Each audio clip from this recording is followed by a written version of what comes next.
사랑하는 우리 대전명석교회 성도님들, 하나님께 소망을 주시기 바랍니다. 우리의 소망은 예수 그리스도에게 있는 줄 믿습니다. 예수님께 소망을 두게 될 때 우리가 살 수 있습니다. 사람을 바라보며 사람들을 기대하고 사람들에게서 소망을 찾으려고 하면 우리는 늘 낙심하고 실패합니다. 나에게서 소망을 찾으려고 하지 마십시오. 나는 소망이 없는 자입니다. 오직 예수 그리스도 그 주님을 바라보게 될 때 우리의 삶 가운데 진정한 소망이 무엇인지를 발견하게 되고 깨닫게 되는 은혜를 만나게 될 줄 믿습니다. 제가 벌써 한 10몇 년 전 일인 것 같네요. 제 사촌 형님 중에 내과 의사인 형님이 하나 있습니다. 그래서 제가 우리 성도님들 잘 아시는 대로 장이 잘 좋지가 않아가지고 과민성 대장증후군이 좀 심해서 형님을 좀 찾아가서 약을 받으려고 한번 간 적이 있어요. 가서 물어봤습니다. 이렇게 복통이 자주 오고 또 일주일에 몇 번씩 이렇게 그 복통과 설사가 계속해서 반복이 되는 일들이 있다.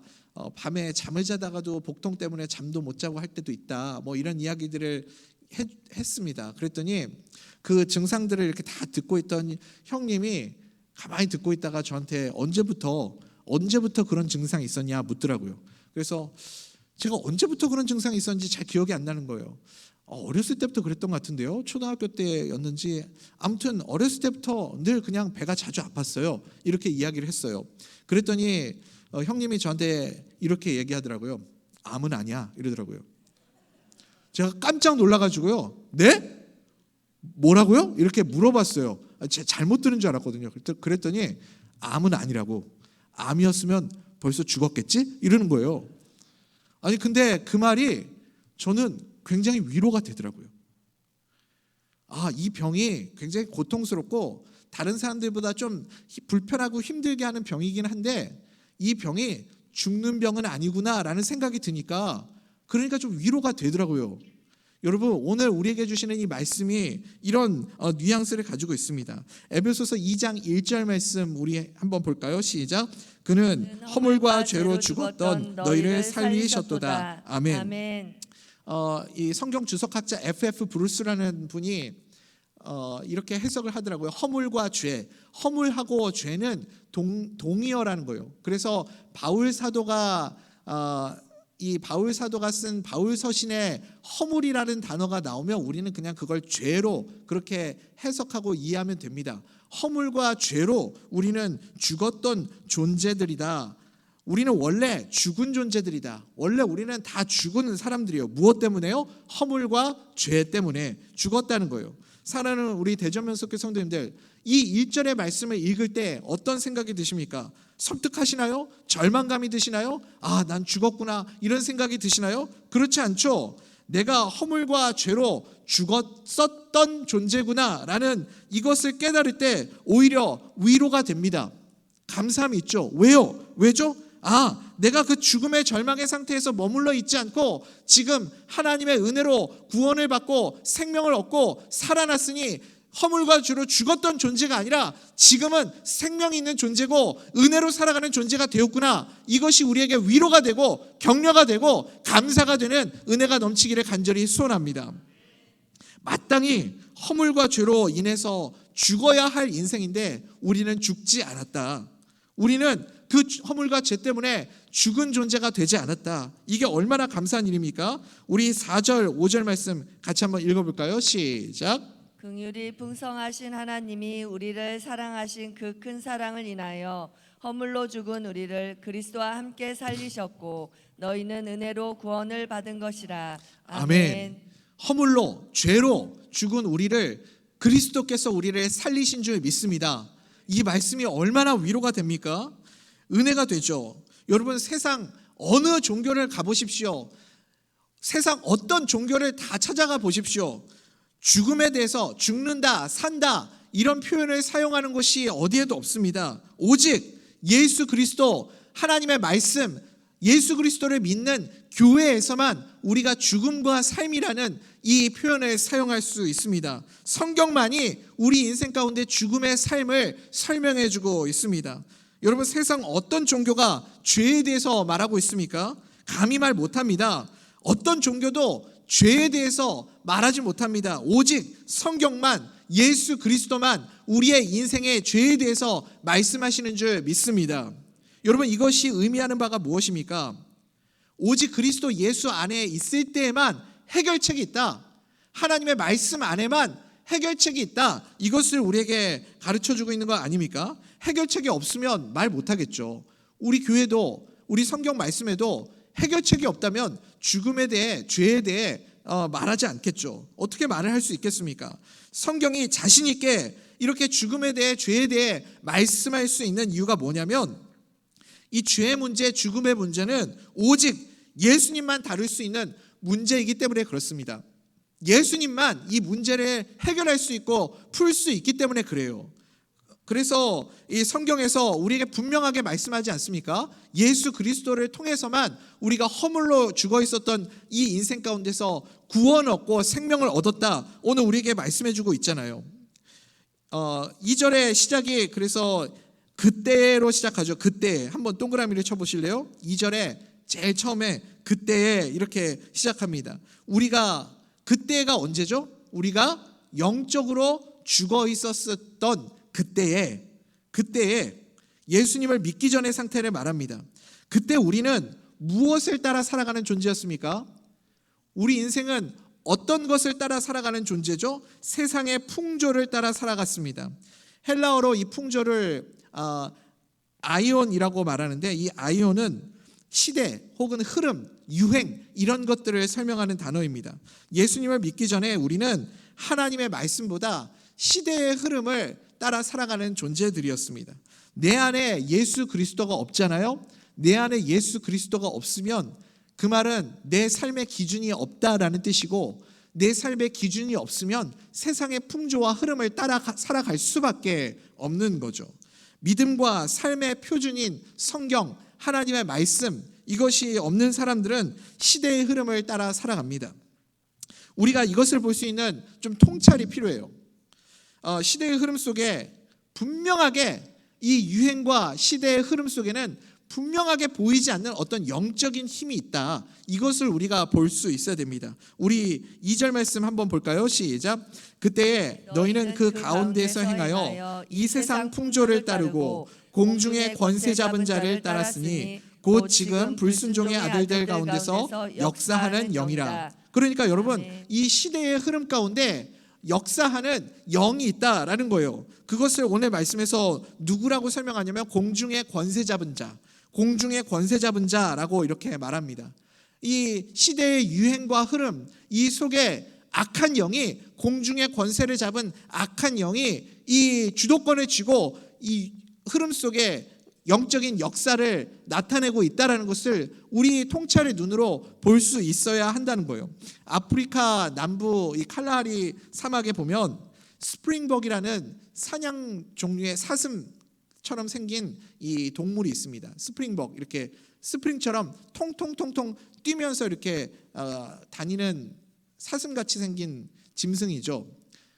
동물의 왕국 같은데 저만 봤나요, 여러분?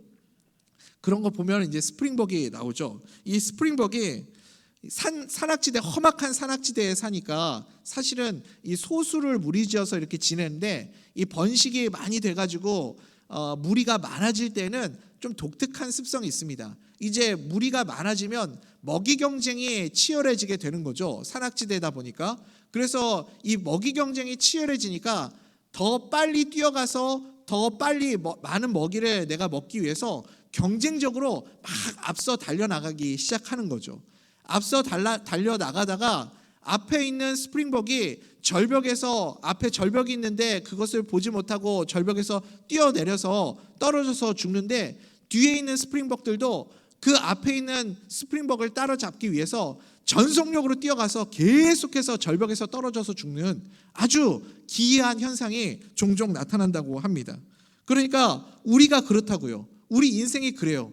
앞에 1등으로 달려가는 사람이 1등하니까 나는 무조건 저 1등하는 사람을 따라잡아야 된다는 생각을 가지고, 내가 저 사람보다 앞서 나가면 내가 저 사람보다 행복하겠지, 내가 저 사람보다 더 앞장서서 어떤 분야든지 1등하면 내가 저 사람보다는 더 뭔가 나은 삶을 살 수 있겠지. 그래서 정신없이 우리가 볼 때는 그 스프링복이 정말 바보 같고 멍청하고 이해가 안 되는 동물처럼 보이지만 우리 인생이 그렇다니까요. 눈앞에 보이는 저 사람 따라잡기 위해서 정신없이 어디로 가는지, 목적지가 무엇인지, 우리가 무엇을 위해 살아가는지 생각하지도 않고 그렇게 달려나가는 존재가 바로 우리 아니었습니까? 그러니까 우리 인생에는 소망이 없다는 겁니다. 이게 따라가야 될 것인가, 따라가지 말아야 될 것인가, 이것을 우리가 예수 그리스도가 내 안에 기준이 없다면 판단할, 분별할 방법이 없는 거 아니겠습니까? 말씀을 붙들고 정신 차려야 됩니다. 우리의 삶 가운데 분명한 기준이 있어야 되겠죠.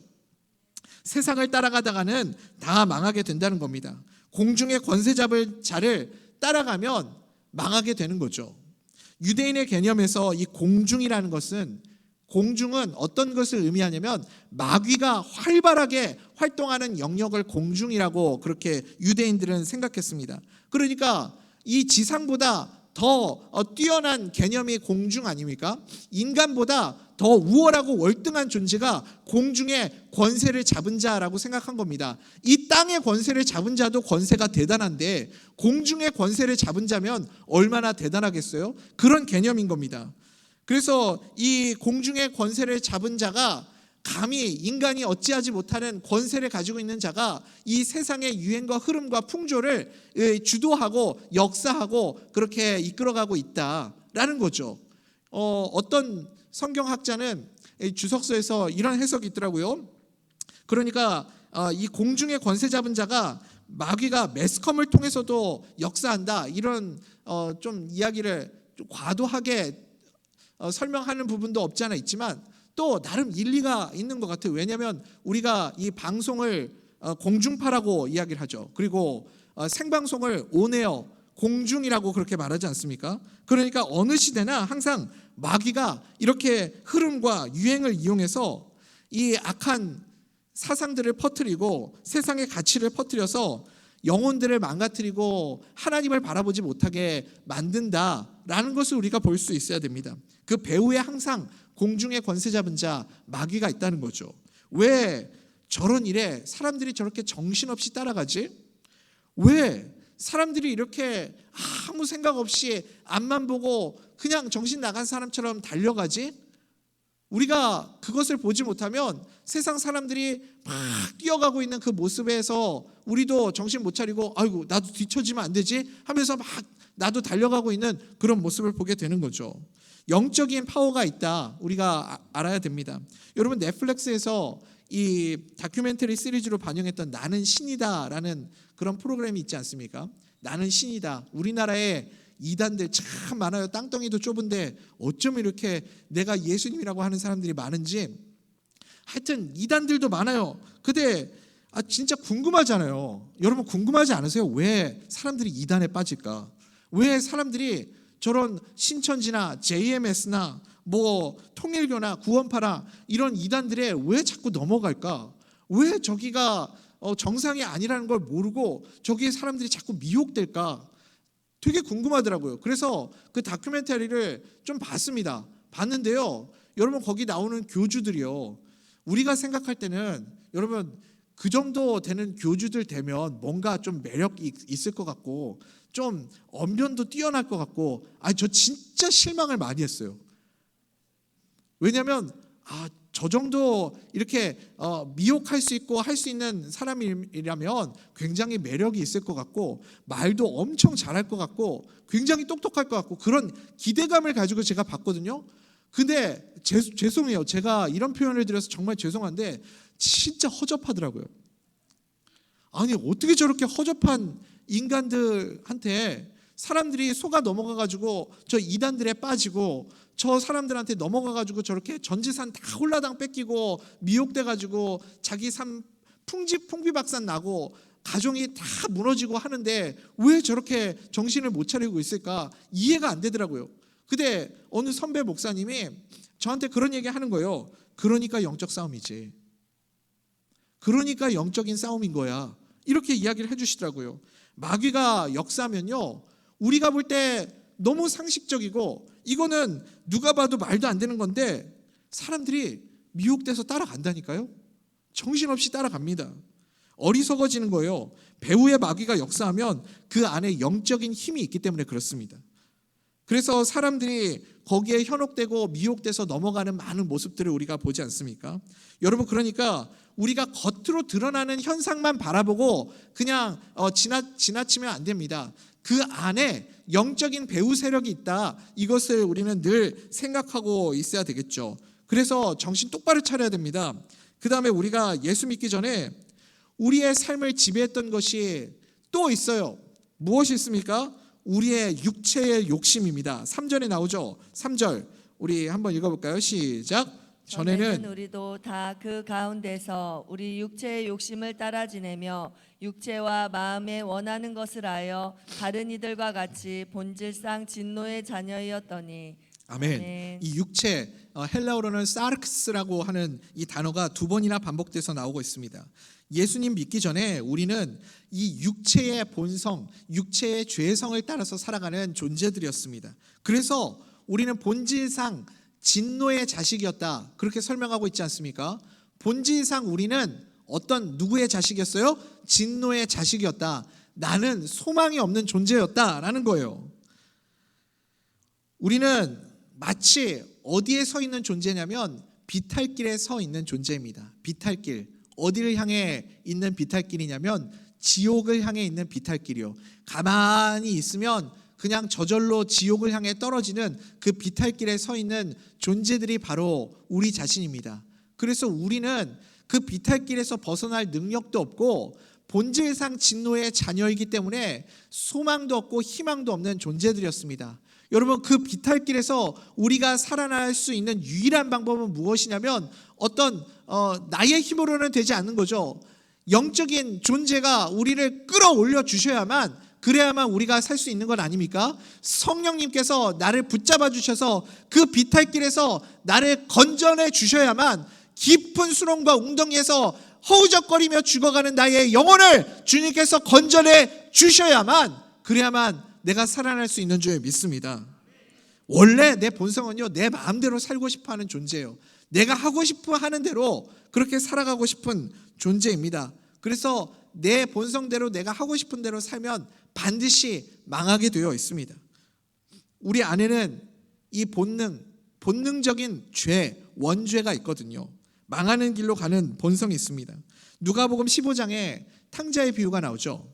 거기 보면 돌아온 아들에 대해 아버지가 이런 표현을 써요. 아주 독특한 표현을 씁니다. 잃어버렸던 아들, 그 배은망덕한 아들, 아버지의 재산의 반을 취해가지고 그렇게 죽지도 않은 아버지에게 유산을 물려받아서 떠나가 버린, 뒤도 안 돌아보고 떠나가 버린 그 아들에게 그 아버지가 돌아온 아들을 향해 뭐라고 말합니까? 누가복음 15장 24절인데 우리 같이 한번 읽어볼까요? 시작. 이 내 아들은 죽었다가 다시 살아났으며 내가 잃었다가 다시 얻었노라 하니 그들이 즐거워하더라. 아멘. 여기서도 죽었다가 살아났대요. 여기 죽었다라는 단어는 앞에 나왔던 사르크스가 아니라 네크로스라는 단어인데, 오늘 이 1절에서 에베소서 2장 1절에서 사용된 죽었다와 같은 단어입니다.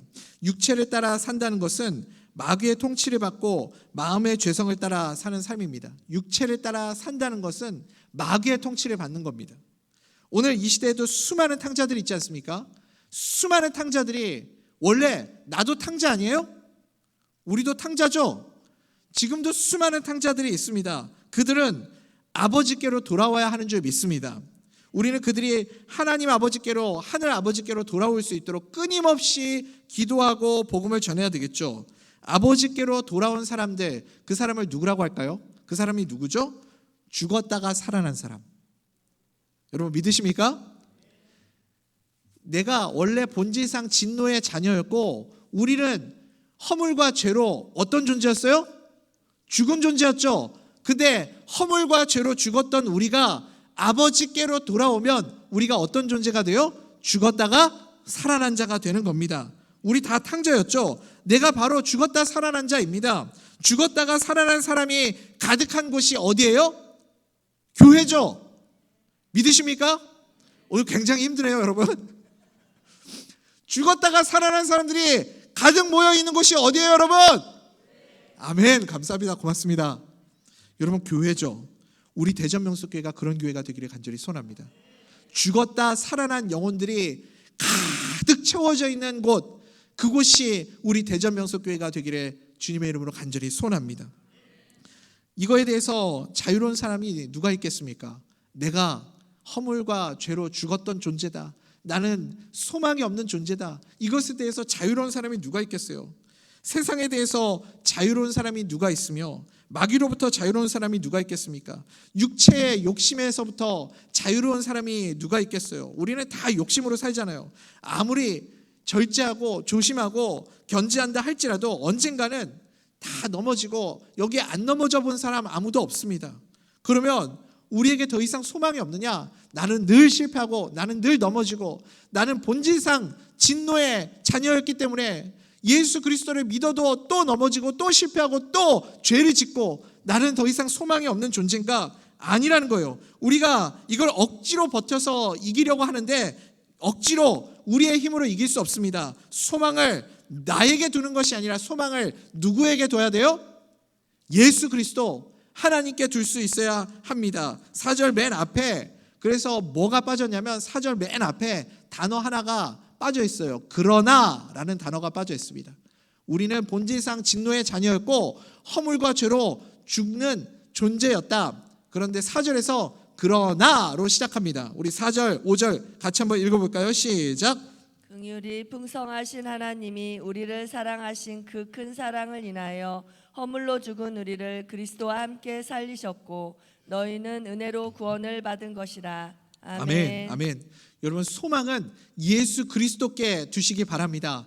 사람에게 소망이 없습니다. 예수 그리스도에게만 소망이 있어요. 우리도 마찬가지예요. 우리 교회도요, 우리에게서 소망을 발견하면 안 됩니다. 우리가 믿는 예수 그리스도께 소망이 있기 때문에 그래서 우리가 복음을 증거하는 건 아닙니까? 내가 믿는 소망 되시는 내 맘의 주여 소망 되소서, 우리가 불렀던 그 찬송의 고백처럼 그 소망과 우리의 유일한 희망이 되시는 예수 그리스도를 증거할 수 있어야 됩니다. 여러분, 원래 요한계시록부터 창세기부터 요한계시록까지 한번 전체를 보십시오. 예수 믿는 사람들이 어디 세상에 영향력 있었던 적이 있습니까? 교회는요 항상 대응이에요. 대응. 교회는 예수 그리스도를 붙잡고 그냥 나아가는 겁니다. 대응하는 거지 우리가 이끌고 나간 적이 없어요. 예를 들어서 남유다 땅이 범죄했어요. 남유다 땅이 하나님 보시기에 죄를 짓고 하나님 앞에서 악을 행하니까 하나님이 누구를 보내요? 선지자들을 보내요. 선지자들이 뭐예요? 선지자들이 칼 들고 나가서, 창 들고 나가서 너네들 하나님 안 믿으면 다 뒤집어 엎을 거야, 다 너네들 여기서 다 척결하고 다 때려잡고 할 거야. 그렇게 하지 않았어요. 하나님이 그 죄악된 유다를 향해 선지자를 보냅니다. 선지자가 뭐예요? 가서 뭐예요? 하나님 말씀 전해요. 복음 전해요. 그거 아닙니까? 그게 우리의 사명이라고요. 너네들 우리가 혁명을 일으켜서 너네들 다 뒤집어 엎고 이 나라 이 땅 다 갈아엎을 거야. 선지자들이 그렇게 하지 않았습니다. 하나님 말씀 전했어요. 너희들 그렇게 하면 안 된다. 하나님이 그렇게 하면 너희들 반드시 벌 주신다. 지금이라도 회개하고 돌아와라. 정신 차려라. 계속해서 선지자들을 통해서 하나님의 말씀을 주셨습니다. 유다 땅이 돌아왔어요? 유다 백성들이 돌아왔어요? 아니요. 아무리 경고를 해도 말을 안 들어요. 그래서 어떻게 됐어요? 망했어요. 나라가 망했습니다. 바벨론 포로로 끌려갑니다. 그랬더니 또 하나님이 선지자를 통해서 위로의 말씀 주잖아요. 예레미야가 그렇게 예레미야가 너네들 망한다. 너네들 이러다가 하나님 벌 받는다. 하나님이 너희들 망하게 하신다. 제발 정신 차려라. 그렇게 얘기했는데도 회개하지 않고 돌아서지 않고 예레미야 매국노 하면서 막 예레미야 싫어했잖아요. 결국 나라 망했어요. 그래서 바벨론 포로로 끌려갔어요. 그때 예레미야를 통해서 하나님이 또 말씀을 주시잖아요. 그때도 또 대응해요. 거 봐라. 내가 너희 그럴 줄 알았지. 너희들 잘 됐다. 한번 벌 받고 정신 차리고 그래라. 그렇게 얘기하지 않고요. 예레미야를 통해서 하나님이 그곳에 가서 정착하고 그곳에 가서 살아남아라. 잘 지내라, 최선을 다해서 살아라 하면서 하나님이 위로를 주십니다. 그러니까 예레미야가 계속 울잖아요. 울어요. 예레미야는 계속 울어요. 너무너무 속상하고 마음이 아프니까 울지 않습니까? 그 다음에 또 망해서 바벨론 끌려가면 끝나는 거 아니고 70년 뒤에 다시 돌아오게 될 거야. 너희 거기서 잘 살아야 된다. 절망하지 말고 낙심하지 말고 끝까지 잘 버텨야 된다. 그러면 70년 있다가 반드시 하나님이 돌아오게 하실 거야. 이거 뭐예요? 다 복음이잖아요. 하나님의 말씀이잖아요. 세상을 향한 대응이잖아요. 다 뒤집어 엎고 칼 들이대고 그러지 않았습니다. 그냥 계속해서 하나님의 말씀, 복음만 증거하는 겁니다.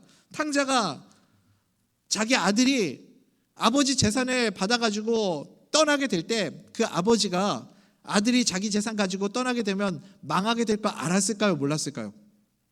여러분 알았을까요? 몰랐을까요? 제가 아빠여도 알 것 같아요. 그런 아들이면, 그런 걸 요구할 정도로 망나니의 아들이면요, 얘 얼마 안 있다가 이거 다 탕진하고 아주 그냥 엉망진창돼가지고 감사하게 돌아오면, 정신 차려서 돌아오면 다행이고 객사할 수도 있겠구나. 아버지가 그거 알까요? 모를까요? 안다니까요. 아버지가 알아요. 그래서 설득했겠죠. 아버지가 야, 너 그러다가 진짜 안 된다, 너 그러다가 진짜 큰일 난다, 제발 정신 차려라. 아버지가 얘기 안 했겠어요? 그래도 아들이 막무가내니까 아버지가 어떻게 해요? 너 이놈의 자식, 내가 감옥에 가둬놓고 아주 후드럽해야 정신 차리지. 이놈, 죄송합니다. 그렇게 얘기하지 않았어요. 아버지는 대응이에요. 대응. 그렇죠? 아버지는 그냥 망할 거 다 알면서도 줘요. 그리고 아버지는 어떻게 대응을 합니까? 기다려요. 기다리잖아요. 끝까지 아들이 돌아올 것을 믿고 그렇게 아들을 기다려줍니다. 대응입니다. 또 오니까 어떻게 해요? 돌아왔어요. 돌아왔더니 너 이놈의 자식, 이놈 잘 만났다 하면서 몽둥이 들고 가가지고 후드러 패고 그렇게 안 했어요. 어떻게 했어요? 환영해주고, 민망할까봐 잔치 열어주고, 또 형이 또 뭐라고 하니까 또 막아주고, 그렇게 하지 않습니까? 이게 다 뭐예요? 다 대응이죠. 사랑하는 우리 대전명석교 성도님들, 우리가 이렇게 신앙생활 해야 됩니다. 우리는요, 말씀 붙잡고 하나님께 소망을 두고 그렇게 주님이 이끄시는 대로 순종해서 살아가는 존재가 되어야 할 줄 믿습니다. 대응이에요, 대응. 그것이 우리가 이 세상의 흐름과 풍조를 따라가지 않고 하나님의 방법으로 살아가는 삶인 줄 믿습니다. 우생마사라는 말이 있습니다. 우생마사 들어보셨습니까? 우생마사. 그러니까 소는 생, 살고, 말은 죽는다라는 거죠. 이렇게 아마 이제 그 여름에 이렇게 비가 많이 내리면은 우리나라 꼭 이렇게 재해가 나잖아요. 이렇게 수해 막 집들이 이렇게 막 다 물에 잠겨가지고 시골 같은 데는 막 집들이 다 잠겨서 요즘에는 그런 재난 이런 경우들이 좀 우리나라 많이 없어진 것 같긴 한데, 이렇게 보면은요, 옛날에 헬리콥터에서 전체 이렇게 수해 난 지역 이렇게 보여주고 막 그런 거 보신 적 있으세요? 그럼 막 이재민들이 막 지붕 위에 올라가가지고 막 깃발 흔들면서 살려달라고 막 그런 거 보신 적 있잖아요. 근데 참 희한하죠? 홍수가 나요. 동네에 이렇게 홍수가 나가지고 동네가 이렇게 다 휩쓸리고 이러면 말은 죽는데요. 말은 그 휩쓸리는 물살에 살아남으려고 발버둥을 치는 겁니다. 그래서 말은 있는 힘을 다해서 거기서 막 발버둥을 치면서 버티다가 결국에는 힘이 빠져서 물에 빠져 죽는데요. 근데 소는요, 그냥 둥둥둥둥 떠내려간대요. 둥둥둥둥 떠내려가다가 지붕에 턱 부딪히면 지붕 위에 올라가가지고 거기에 있는다는 거예요. 그래서 말은 죽고 소는 산다는 겁니다. 우리 이렇게 헬리콥터에서 뉴스 막 생방송 보도하고 막 이럴 때 지붕 위에 소들 올라가 있는 거 보신 적 있으세요? 그래서 말은 죽지만 소는 산다는 거예요. 우리가 예수 그리스도로 살아간 존재들은 바로 이런 존재들이라는 거예요.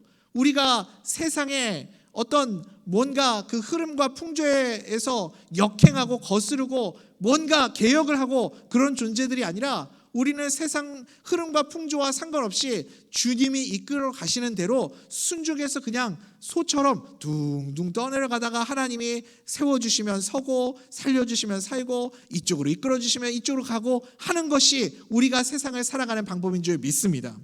그래서 야고보서 5장에서도 말씀하잖아요. 고난당한 자가 있느냐? 고난당한 자가 있으면 우리가 어떻게 대응해야 될까요? 그거 위해서 싸워라. 그들을 위해서 너희들이 칼을 들어라. 그렇게 하지 않고 기도할 것이요. 이게 뭐예요? 대응이잖아요. 또 고난이 오면 기도로 대응하고, 또 즐거워하는 자들이 있느냐? 그러면 또 어떻게 해요? 즐거워하는 자들과 함께 찬송하라. 찬송으로 대응하라. 여러분, 그러니까 신앙은 이렇게 계속해서 대응하는 겁니다. 어떤 분은 그런 얘기도 하세요. 목회자에게 설교가 전부가 아니다. 설교로 목회하는 거 아니다. 이렇게 말씀하시는 분도 있어요. 맞아요. 설교는 사실상 그렇게 크게 영향력이 없습니다. 설교가 많은 영향력을 별로 주지 못합니다. 그렇지만 여러분, 하나님의 말씀을 계속해서 증거하는 이유는 뭐죠? 대응이에요. 대응. 말씀을 계속 증거하는 이유가 무엇이냐면, 말씀을 듣고 언젠가 돌아오면 참 고맙죠. 근데 많은 분들이 그렇지 않아요. 저도 압니다. 말씀 듣고 잘 안 돌아와요.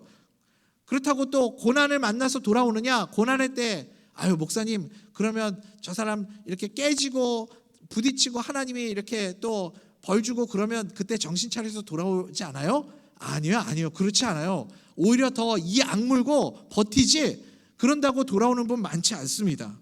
여러분, 대부분은요 생각보다 잘 안 돌아와요. 고난 때문에 돌아오는 것은 굉장히 깊은 신앙 가진 분이에요. 대부분은 거의 복구 불능 상태가 될 때까지 버티다가 그래서 돌아올 때가 참 많습니다. 여러분, 그렇지만 계속해서 교회가 해야 할 일은 무엇이냐면 계속해서 복음 전하는 거예요. 말씀 선포하는 겁니다. 그리고 대응하는 거예요. 그래서 그렇게 또 깨지고 상해서 다 쓰러져 가지고 오시면 어떻게 해요?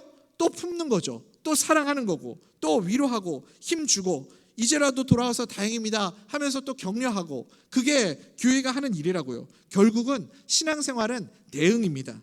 대응이 가능한 이유가 뭐죠? 우리가 이렇게 대응하면서 살아갈 수 있는 이유가 뭐죠?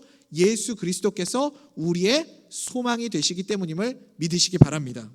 소망이 예수 그리스도께 있기 때문에 그래요. 하나님이 하시기 때문에, 하나님께 소망이 있기 때문에 그렇습니다. 우리를 세울 수 있고 우리를 살릴 수 있고 우리에게 부활의 능력을 주시는 분이 누구이십니까? 예수님이시죠. 그 모든 소망이 우리 예수 그리스도께 있기 때문에, 아버지 하나님께 있기 때문에 우리는 대응할 수 있는 겁니다. 우리가 대응을 하지 못하는 이유는 많은 경우에 내 조바심 때문에 그래요. 나 때문에 그렇습니다. 내 힘으로 하려고 하니까 하나님의 말씀에 순응해서 살아가지를 못하는 거예요. 내 힘으로 지금 있는 힘 갖고 어떻게든 버텨보려고 하는 거죠. 그러니까 조바심을 갖게 되는 겁니다. 조바심 갖는데 특징이 있어요. 그게 뭐죠? 아까 우리가 나눈 1절, 2절, 3절의 말씀이에요. 세상, 마귀, 욕심. 세상, 마귀, 욕심. 이게 조바심 갖고 있는 사람의 모습이죠. 그러니까 세상, 마귀, 욕심, 이게 들어오는 순간 우리는요 이런 생각을 해요. 그래, 이번 주만 내가 주일 성수 안 하고 이거 일하면 이 문제 해결할 수 있어. 이렇게 생각이 되는 거죠. 이번 주만 어떻게든 내가 더 열심히 살면 이 문제 해결할 수 있고 넘어갈 수가 있을 것 같은 생각이 듭니다. 이번 주만, 이번 달만 내가 하나님 앞에 11조 드리지 않고 이거 해결하고 나면 그 다음에는 내가 좀 살 수 있어. 우리는 그렇게 생각하지 않습니까? 내가 주도하려고 하고, 내가 뭔가를 해결하려고 하고, 내가 어떻게 해서든 서둘러서 이 문제를 풀어내려고 하는 그런 모습들이 우리 가운데 있습니다. 내 힘이 빠지지 않으면 하나님의 역사를 우리가 볼 수 없는 겁니다. 내 힘이 빠져야 되는 거예요. 여전히 나는 우생마사에서 말처럼 내 힘으로 어떻게든 버텨내려고 하는 그런 모습들이 있다는 거죠.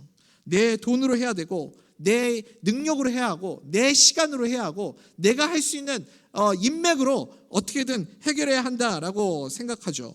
그래서 지금 이렇게 바쁘고 정신없고 내가 할 일이 이렇게 많은데 무슨 전도고 무슨 기도회고 무슨 교회 예배야, 이런 생각이 드는 겁니다.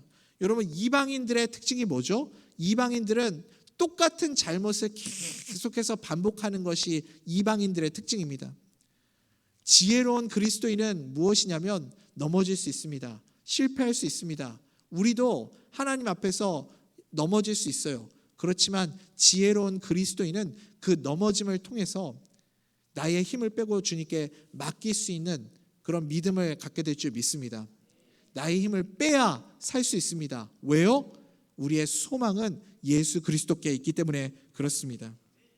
한두 번 넘어졌으면 깨닫고 주님께 맡길 수 있기를 간절히 소원합니다.